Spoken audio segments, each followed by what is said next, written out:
Hello, good afternoon बच्चों।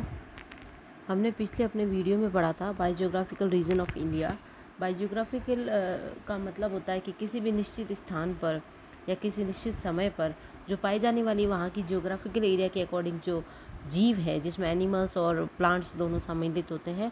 तो यहाँ हम पढ़ेंगे प्लांट बायोजियोग्राफी या प्लांट फाइटोजियोग्राफी, जिसमें हम देखेंगे कि भौगोलिक एरिया के अकॉर्डिंग किस तरह से प्लांट्स का डिस्ट्रीब्यूशंस होता है।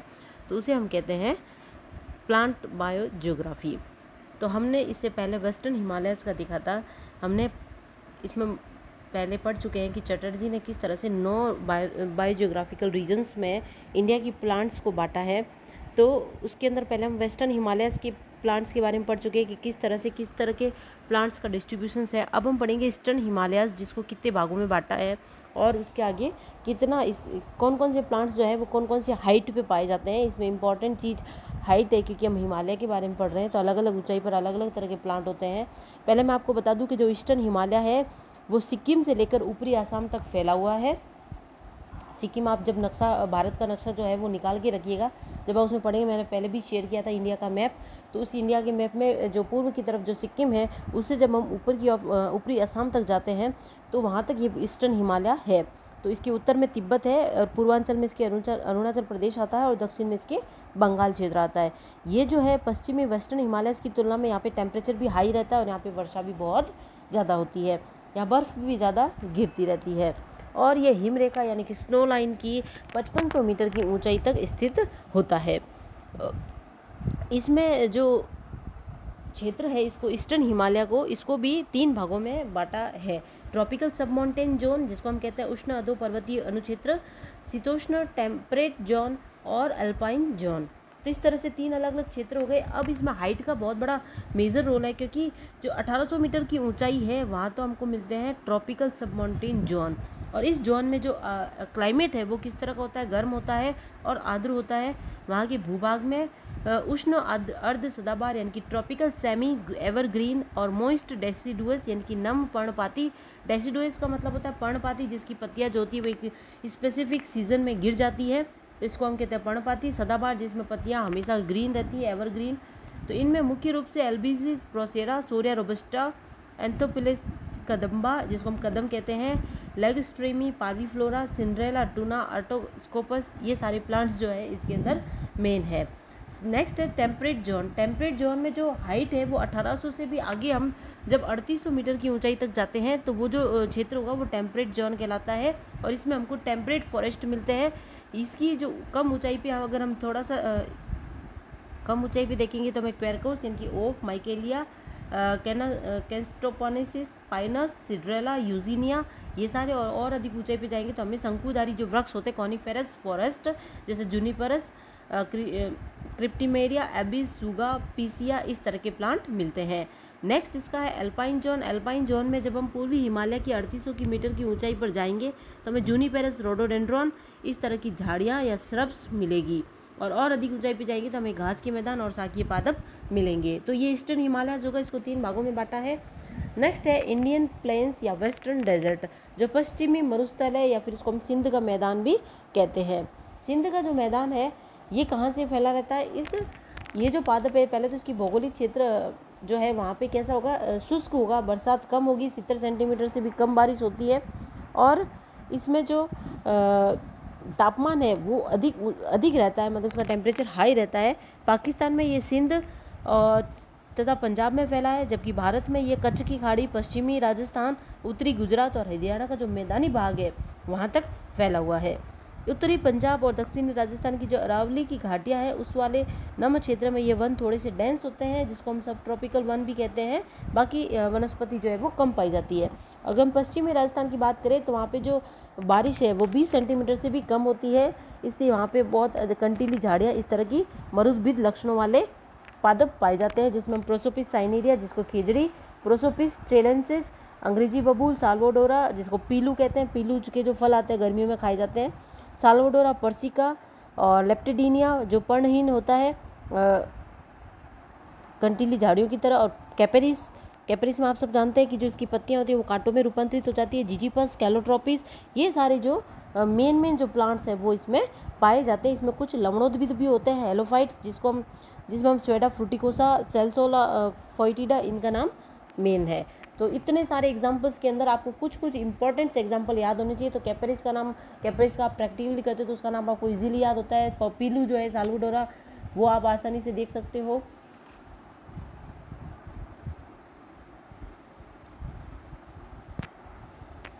और उसके बाद में है सिंध का मैदान हो गया, पश्चिमी मरुस्थल हो गया।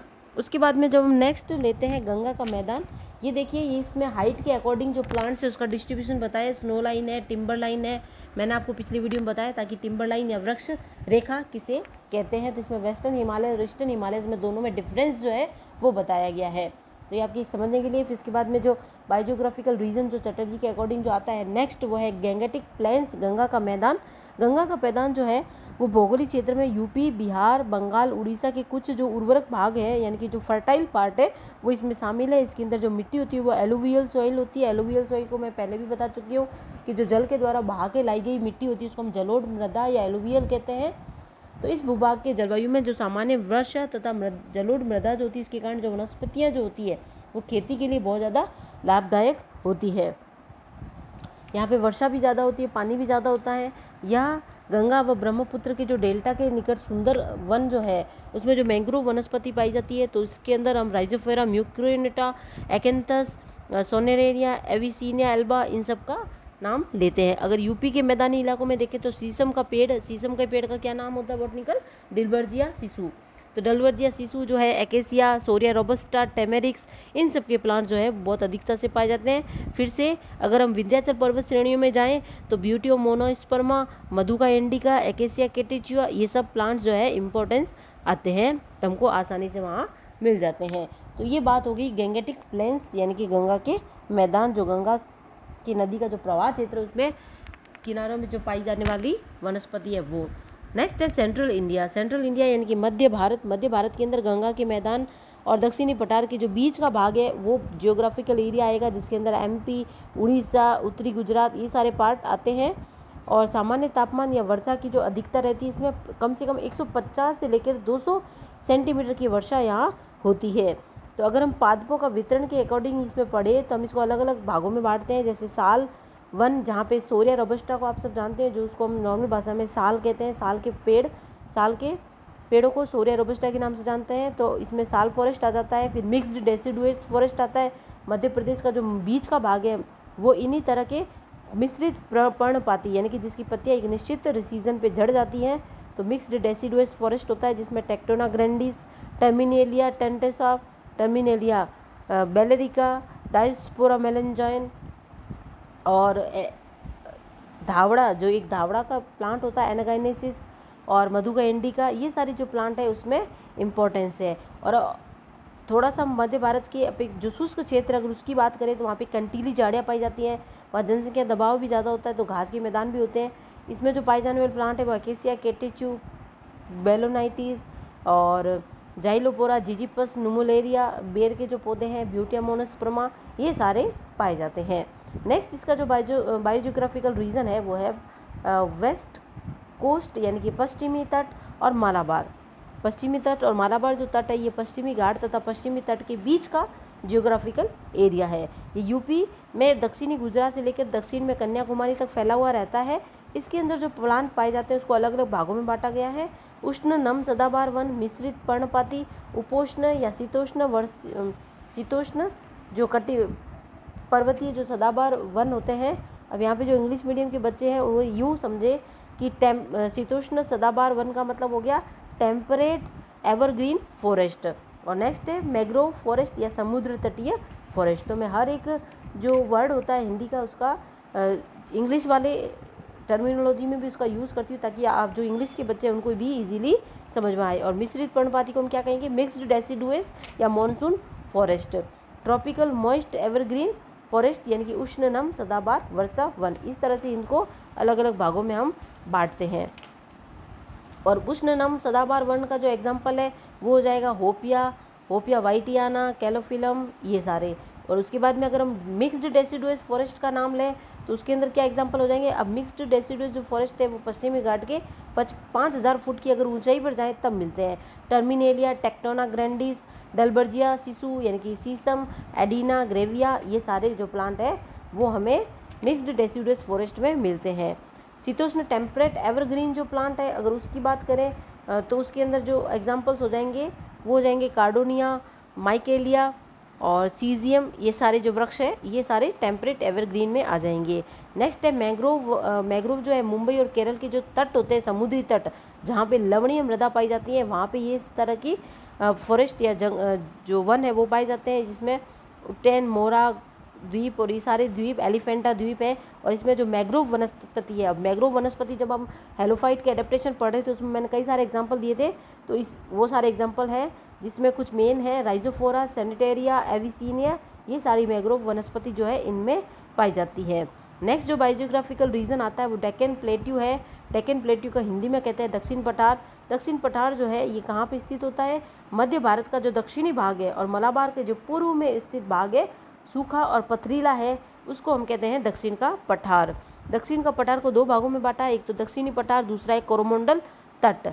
दक्षिणी पठार जो है उसमें जो औसत वर्षा होती है वो 100 सेंटीमीटर के आसपास होती है और जो वृक्ष होते हैं उसका टाइप्स होता है शुष्क, मतलब वहाँ पे शुष्क वन प्राप्त होते हैं। शुष्क वन का अगर नाम आता है तो हम वापस यहाँ पे प्रोसोपिस सिनेरिया, एकेसिया प्लेनिफॉर्मिस या एकेसिया लेंटोरनम, एल्बिजिया, सेंटेनम एल्बम यानी कि चंदन का, कैपेरिस और कैपेरिस की डेसिडुआ और भी प्रजातियाँ, टर्मिनेलिया, ये सारी जो है शुष्क जो भाग में पाई जाने वाली वनस्पति है वो यहाँ पे पाई जाती है। कोरोमंडल तट जो है वो सदाबहार वनों से ढका रहता है, उसमें शुष्क तरह के सदाबहार वन पाए जाते हैं जिसमें सिटक्रोनस, सीजियम, रेंडिया, फ्लेकोर्टिया, ये सारे प्लांट्स जो होते हैं वो पाए जाते हैं, केजुराइना और ये सब। उसके बाद में जो आसाम है उस जो नेक्स्ट है वो आसाम है। आसाम के अंदर जो पाया जाने वाला प्लांट है, आसाम आप सबको पता है पर्वतीय क्षेत्र के ऊपर पर्वतीय क्षेत्र होता है। आसाम में एक जगह है चेरापूंजी जहाँ के भारत की सर्वाधिक वर्षा होती है 1000 सेंटीमीटर से भी ज़्यादा। तो इसमें अगर वर्षा बहुत ज़्यादा है, आर्द्रता है, यहाँ पे तापमान कम है, तो यहाँ पे उष्ण सदाबहार और उपोष्ण नम पर्वतीय वन पाए जाते हैं जिसमें कभी कभी शंकुधारी वन या कॉनिफेरस फॉरेस्ट भी शामिल होते हैं।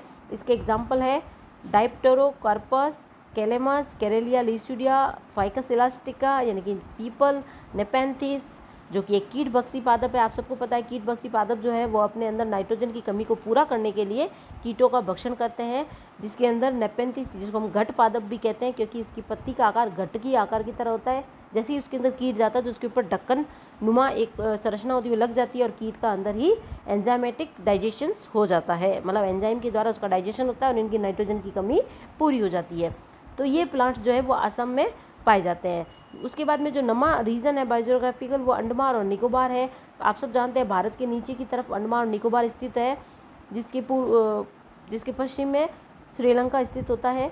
तो यहाँ पे भी वर्षा बहुत अच्छी मात्रा में होती है, आर्द्र वनस्पति पाई जाती है। चूँकि समुद्र के किनारे है तो समुद्री तटीय जो पर्णपाती वन मैंग्रोव वनस्पति है वो भी यहाँ मिलती है। तो मैंग्रोव वनस्पति का नाम आते ही आपको एग्जाम्पल्स क्लिक कर जाने चाहिए। राइजोफोरा है, कोरोलिया है, एरिका है, कैलोफिलम है, टर्मिनेलिया है, ये सारे और कुछ बांस की प्रजातियां भी यहाँ पाई जाती है।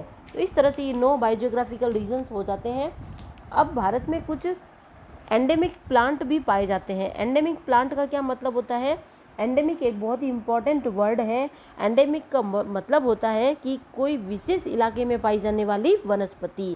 जैसे कोई इलाका छोटा है या घाटीनुमा या पहाड़ी है तो कोई ऐसी वनस्पति जो सिर्फ और सिर्फ उसी स्थान पे पाई जाए तो उसको हम कहते हैं एंडेमिक प्लांट। क्योंकि सारी वनस्पति सभी जगह उपस्थित हो ऐसा पॉसिबल नहीं है। कई प्लांट्स तो कई जगह उपस्थित होते हैं लेकिन कुछ विशेष पादप होते हैं जो किसी विशेष क्षेत्र पर ही पाए जाते हैं, इनको हम कहते हैं विशेष क्षेत्रीय या एंडेमिक प्लांट। अगर इसका हम उदाहरण लें तो जैसे चीन की एक घाटी है मेटासिकोया, चीन की एक घाटी है, वहाँ पे एक प्लांट पाया जाता है जिम्नोस्पर्म मेटासिकोया, वो और कहीं नहीं पाया जाता है।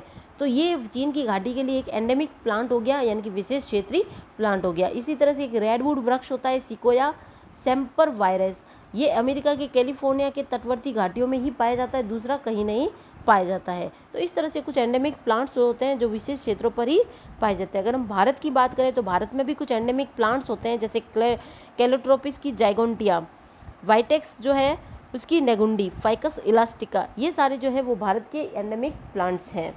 तो इस तरह से ये सारा 9 ज्योग्राफिकल जो रीजन्स है उसको आगे किस तरह से बांटा गया, तो एक चार्ट है, इससे आपको इजीली समझ में आएगा, याद रहेगा। ठीक है, तो ये हो गया हमारा biogeographical regions of India. Next chapter में हम पढ़ेंगे भारत में पाई जाने वाली वनस्पति, यानी कि जो वेजिटेशन ऑफ इंडिया है उसको हम डिटेल में स्टडी करेंगे। बच्चों ये जो पार्ट है ये याद करने का ही है, तो इसमें आप जब जितना ज़्यादा इसको याद करेंगे उतना ही आपको ये अच्छे से समझ में आएगा। Thank you so much.